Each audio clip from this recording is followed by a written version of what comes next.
Hello everyone! In this video, we'll take an overview of the different features of Intlayer. Intlayer is an internationalization and, more broadly, a content management solution for your JavaScript application. In this video, we'll focus on the visual editor and the Intlayer CMS. As we'll see, these two tools are relatively similar in terms of interface and functionality. They both allow you to interact with the content of your application. Here on the Intlayer website, we have a small sandbox where we can see how it works. We'll be able to change the content of our website and update it either in our codebase or in the CMS. The main difference between these two tools is that the visual editor is an NPM package that we install locally, allowing us to interact with content directly in our codebase.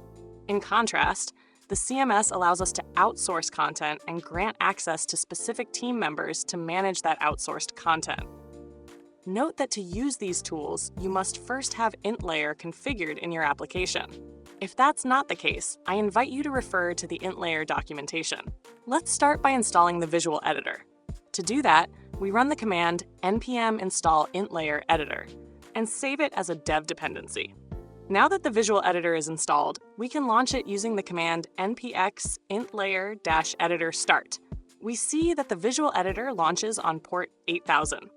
When we load the page, we get an error message telling us that the application URL hasn't been configured. To fix this, we go to our codebase, open the intlayer.config.ts file, and insert an editor field with an application URL pointing to our app's URL. For a next.js application, that would typically be port 3000, while for a Vite app in development mode, it would be port 5173. Let's relaunch the visual editor and see how it works. Now the editor tells us it's observing the application running on port 5173. Both applications need to be running, so I'll launch my Vite app in parallel. Now, when we access the visual editor, we see the content of our Vite plus React app loaded via an iframe. The visual editor now lets us interact with the application content. We're currently interacting with the app dictionary declared in our codebase, right here. We can find all the content of our application in this dictionary, including a React node in this case.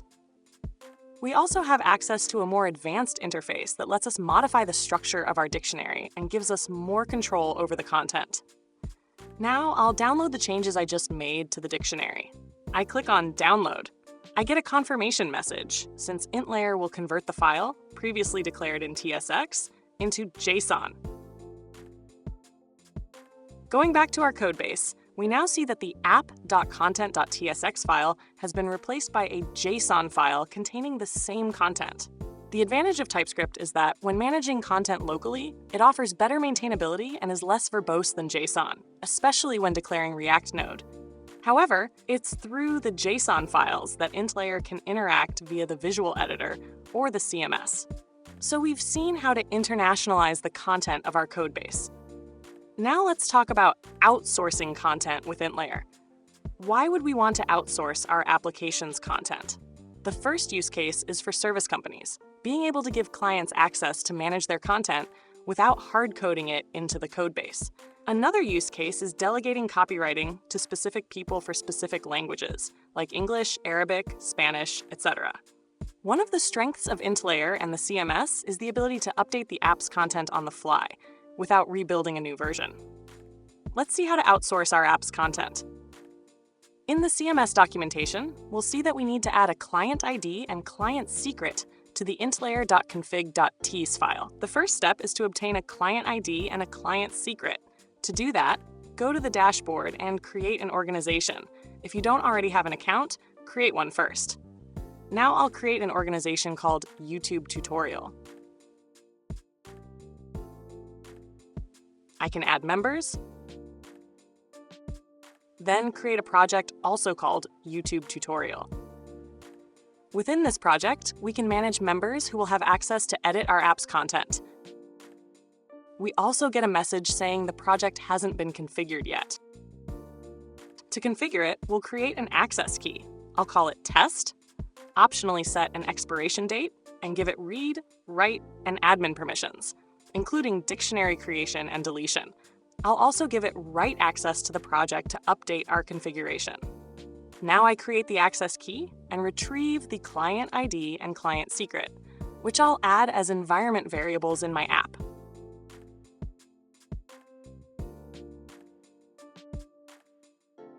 Then I reference the client ID from the environment variables in my Intlayer config file.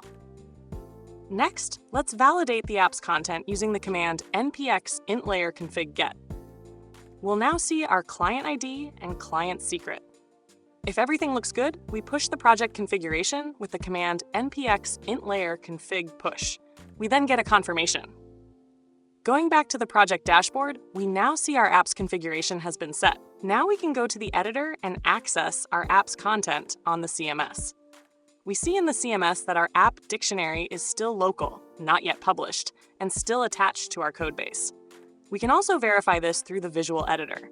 If I restart the visual editor and reload the dictionary, I can now publish it.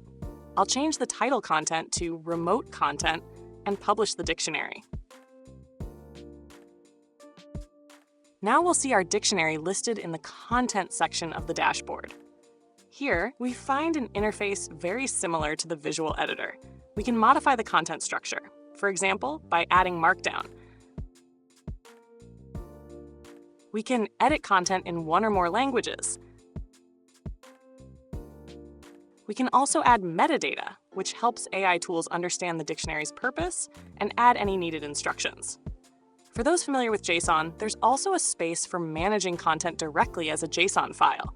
Let me show a quick change. I update it to remote content to and save. Now, I restart my Vite app. When it restarts, I still see test displayed, which is the content declared locally. In this case, we have both local and remote content, and by default, Intlayer prioritizes local content. To change this behavior, I'll add an instruction, dictionary priority strategy set to distant first. Now I relaunch the app to apply the change. It retrieves the dictionaries again, and I now see remote content to displayed. From now on, whenever we restart the app, Intlayer will fetch the CMS content to update the app.